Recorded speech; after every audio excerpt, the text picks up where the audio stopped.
झारखंड में चुनावी सरगर्मी पूरे उफान पर है।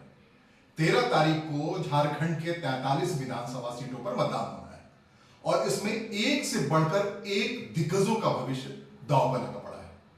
प्रधानमंत्री के रांची के रोड शो के बाद, चंदन क्यारी की सभा के बाद माहौल बहुत कुछ बदल गया है। अगर 13 तारीख के होने वाले विधानसभा सीटों की बात करें तो इसमें अर्जुन मुंडा जो पूर्व मुख्यमंत्री हैं, उनकी पत्नी मीरा मुंडा, पूर्व मुख्यमंत्री रघुवर की बहू पूर्णिमा दास, पूर्व मुख्यमंत्री चंपई सोरेन के पुत्र बाबूलाल सोरेन, पूर्व मुख्यमंत्री मधु कोड़ा की पत्नी गीता कोड़ा, ये एनडीए की ओर से, भारतीय जनता पार्टी की ओर से चुनाव मैदान में है और मतदाताओं को इनके भविष्य पर फैसला करना है। जहां तक सत्तारूढ़ जेएमएम और कांग्रेस की बात करें तो कांग्रेस के दिग्गज नेता डॉक्टर अजय कुमार जमशेदपुर से अपना भविष्य दांव पे लगा रखे हैं। बन्ना गुप्ता जो मंत्री हैं वो चुनाव मैदान में है, मिथिलेश ठाकुर चुनाव मैदान में है और इन सब सीटों पे, इन सारे महत्वपूर्ण सीटों पर जो दक्षिण छोटा नागपुर और कोल्हान इलाके से आती हैं, इन सब में मतदान होना है और एक परस्पर एक दूसरे के टैग ऑफ वार है, लड़ाई है, जबरदस्त है, बहुत भारी सरगर्मी है और ये सरगर्मी 13 तारीख के मतदान के बाद उठ करके संथाल पड़ना और गिरिडीह के उन इलाकों में आ जाएगी जहां पर मुख्यमंत्री हेमंत सोरेन की पत्नी कल्पना सोरेन मैदान में है, खुद मुख्यमंत्री हेमंत सोरेन चुनाव मैदान में है, झारखंड के पहले मुख्यमंत्री बाबूलाल मरांडी चुनाव मैदान में। इन सब का 20 नवंबर को मतदान होना है। 13 तारीख के बाद पूरा डैम शिफ्ट उत्तरी झारखंड की ओर लोग चले आएंगे और वहां की रणनीति अलग है। बहुत सारे मसले संथाल पड़ना या उत्तरी झारखंड के हैं जो इस चुनाव में भी आमद हैं, काम कर रहे हैं, खास करके डेमोक्रेटिक चेंज का मामला, जिसके बारे में बहुत व्यापक पैमाने पर चर्चा हो रही है। पूरे हिंदू वोट के कॉन्स्टिट्यूशन की बात हो रही है।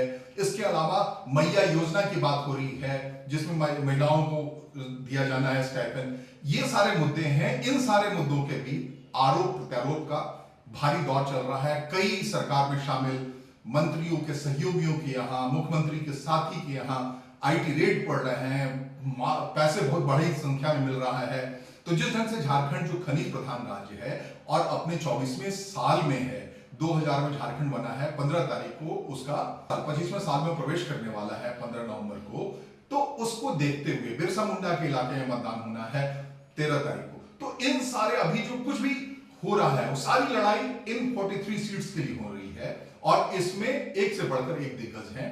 लेकिन अगली लड़ाई जो 20 नवंबर को होने वाली है उसमें बाबूलाल मरांडी, हेमंत सोरेन, कल्पना सोरेन, सीता सोरेन जो आदिवासी बहुल इलाके हैं, उसके अलावा नाला, कुंडहित, देवघर, इन सारे गोड्डा में एक से एक दिग्गज हैं। प्रदीप यादव वहां से लड़ रहे हैं।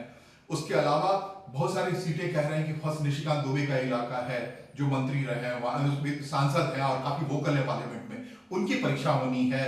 बाबूलाल मरांडी की अपनी खुद परीक्षा होने वाली। तो कुल मिलाकर के झारखंड चुनावी माहौल पूरे उफान पर है और इस उफान के बीच में तय होना है कि कौन सा हिस्सा, इस मैदान में 2 हिस्से में लड़ रहे हैं लोग, एनडीए और यूपीए में। यूपीए की वहां सरकार है, हेमंत सोरेन की सरकार है, कांग्रेस समर्थित सरकार है जिसमें कांग्रेस सरकार में शामिल है, वो अपनी सरकार बचा पाती है, या फिर भारतीय जनता पार्टी जो आजसू के साथ इस चुनाव में लड़ रही है वो अपनी शिद्दत से बात कह रही है कि इस बार वो जो 42 का जो आंकड़ा है, 81 विधानसभा सीट वाला विधानसभा में जो 42 का आंकड़ा है, बीजेपी की कोशिश है अपने बल पर वो हासिल कर ले। नहीं तो कई बार ऐसा हुआ है कि सदन में सबसे बड़े दल रहते हुए भी गठजोड़ में शामिल कांग्रेस और जेएमएम के लोग सरकार बना लिया करते हैं। तो अपने दम पर भारतीय जनता पार्टी 42 के उस आंकड़े को हासिल करने के लिए एड़ी चोटी का जोड़ लगा रखी है। पहले दौर में प्रधानमंत्री ने खुद को लगाया, वहां हेमंत बिश्व शर्मा हैं असम के मुख्यमंत्री, उनके हाथ में पूरी कमान है एक राज्य का मुख्यमंत्री, ताकि किसी कार्यकर्ता, किसी के पास कोई ऐसी समस्या न हो और मुद्दों से लेकर के धन की, उन सब का सारा इंतजाम हो रहा है। और जिस तरह से झारखंड खनिज संपदा प्रमुख राज्य है, देश का सबसे ज्यादा संपदा उसी राज्य में है, उसे देखते हुए ये चुनाव बेहद महत्वपूर्ण हो चला है।